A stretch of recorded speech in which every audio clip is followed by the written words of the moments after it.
মুহররম কাজী নজরুল ইসলাম।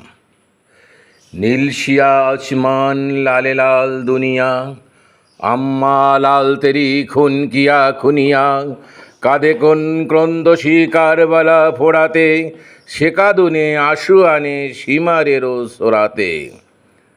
রুদ্র মাতম উঠে দুনিয়া দামেশকে, জয়নালে পরালয়ে খুনিয়ারা বেশকে। হায় হায় হোসেনা উঠে রোল ঝঞ্ঝায়, তলোয়ার কেঁপে উঠে এজিদরও পাঞ্জায়। উম্মত দুল দুল ছুটে ফেরে মদিনায়, আলীজাদা হোসেনের দেখা হেতা যদি পায়। মা ফাতেমা আসমানে কাঁধে খুলি কেশফাস, বেটাদের লাশ নিয়ে বধূদের শ্বেতবাস। রনে যায় কাশিম ওই দুগরির নওশা, মেহেদির রংটুকু মুছে গেল সহসা। হায় হায় কাঁদে বায় পূরবীয় দক্ষিণা,